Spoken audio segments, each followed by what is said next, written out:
আমার channel cooking স্টুডিওতে আমি উম্মি আপনাদের সবাইকে ওয়েলকাম জানাচ্ছি। আজকে পিঠাপুলি করে দেখাবো, তার মানে পিঠাপুলির আরেকটা পর্ব। হ্যাঁ, আজকে আমি ফ্রাইড কোকোনাট পুলি পিঠা বা তেলে ভাজা পুলি পিঠা করে দেখাবো। আর এই পুলি পিঠার জন্য আমি এখানে নিয়েছি 1 কাপের মতো অল পারপাস ফ্লাওয়ার বা ময়দা। এছাড়া আমি হাফ টিস্পুন সল্ট ইউজ করব, হালকা গরম পানি ইউজ করব ডোটা গোলাতে যতটুকু পানির দরকার হয়, আর 1 টেবিলস্পুন অয়েল। এটা জাস্ট রেগুলার আমরা যে সয়াবিন তেল দিয়ে রান্না করি সেই তেল। এছাড়া ভেতরের পুর ফিলিংটার জন্য আমি এখানে শ্রেডেড কোকোনাট নিয়েছি অ্যারাউন্ড 2 কাপসের মতো। আমারটা প্যাকেটে, কারণ আমি প্যাকেটেরটা কিনেছি। এটা ড্রাই কোকোনাট না, এটা শ্রেডেড ফ্রোজেন কোকোনাট। আপনারা যদি তাজাটা পান তাহলে সেটা জাস্ট কুড়ুনি দিয়ে কুড়িয়ে নিলেই হবে। এছাড়া 1 কাপের মতো সুগার ইউজ করব, চিনি। এছাড়া 1 টেবিলস্পুনের মতো ঘি ইউজ করব। ঘি না দিতে চাইলে বাটার দিতে পারেন 1 টেবিলস্পুন, অথবা তেলও দিতে পারেন। এছাড়া ছোট একটা স্টিক দারচিনি, 2 টুকরা এলাচ আর একটা তেজপাতা। ডিপ ফ্রাই করার জন্য লাগবে তেল, আর লাগবে একটু জর্দার রং পুলি পিঠায় নকশা করার জন্য। একটা কড়াইতে নারকেল নিয়ে গরম মশলা, চিনি সবকিছু দিয়ে একসাথে জাল করে ভেজে নেব। ঘি দিয়ে নেড়ে দিব। ঠিক যখন পানিটা একেবারে শুকিয়ে যাবে তখন আমি তুলে ফেলবো, হয়ে যাবে আমার পুর রেডি। এখনো অনেক পানি আছে, পানিটা শুকিয়ে একটু ভাজা ভাজা হবে। দেখতেই পাচ্ছেন পুরটা কেমন লাল লাল কালার চলে এসেছে।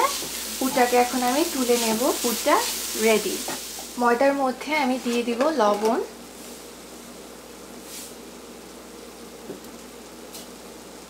এরপরে দিয়ে দিব আমি তেল। তেল দিয়ে একটু ভালোভাবে মিক্স করে নিব যেন তেলটা ময়দার গায়ে ভালোভাবে লেগে যায়। একটু হাত দিয়ে এরকম ডলে ডলে মিক্স করলেই হবে।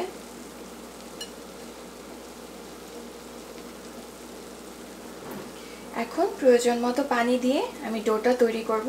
ডোটা খুব বেশি শক্ত বা খুব বেশি নরম হবে না, জাস্ট রেগুলার থাকবে।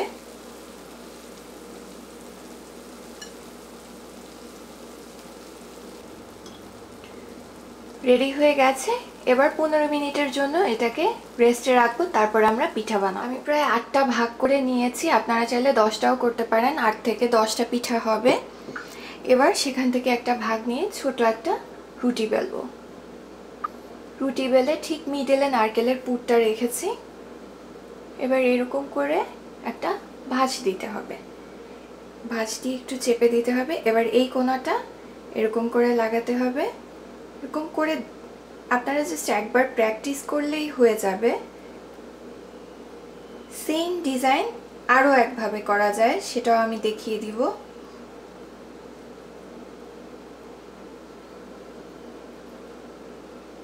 এবার এই মিডলে একটু রং, জাস্ট সুন্দর দেখার জন্য। রুটি বেলে ঠিক মিডলে পুরটাকে রেখেছি। এবার এই হাত দিয়ে ডান হাত দিয়ে ফোল্ড করে এরকম একটা ফোল্ড করে এরকম দিব, আর ঠিক বাম হাতের আঙ্গুল দিয়ে একটা চাপ দেব। এরকম করে ফোল্ড করে জাস্ট প্রেস করলেই হবে। খুবই ইজি। যদি একবার বানানো শুরু করেন দেখবেন যে পেরে যাবেন, কোনো টাফের কিচ্ছু নেই। এবার মিডলটা একটু মুড়িয়ে দিলেই হয়ে যাবে।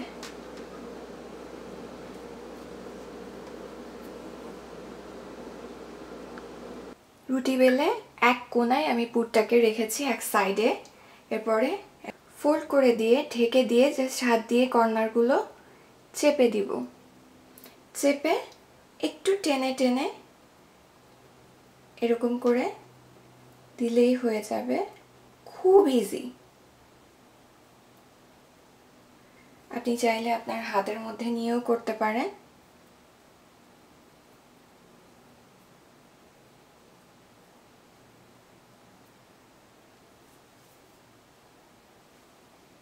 পিঠাগুলো বানানো হয়ে গেছে, এবার আমি ডুবো তেলে ভাজবো। পিঠাগুলোকে মিডিয়াম আঁচে ভেজে নেবেন লাল লাল করে, তাহলে বাইরের সাইডটাও ক্রিস্পি হবে। পিঠাগুলো ভাজা হয়ে গেছে, এবার কিচেন টিস্যুতে তুলে নেব, এক্সট্রা তেলগুলো যেন চলে যায়, তারপরে আমি সার্ভ করব। এই পিঠা অনেক টেস্টি, বিকজ ভেতরের কোকোনাটের যে পুরটা সেইটা প্লাস ফ্রাইড, বাইরে থেকে ক্রিস্পি লেয়ার, খুব মজা। আমি দেখাচ্ছি কতখানি ক্রিস্পি হয়েছে। একটু টোকা দিলে শব্দ শুনতে পেয়েছেন নিশ্চয়ই, সো বুঝতেই পারছেন এটা কতখানি খাস্তা ক্রিস্পি হয়েছে। ভালো লেগে থাকলে সাবস্ক্রাইব করুন আর সবসময় ভালো থাকুন, সুস্থ থাকুন। Thank you.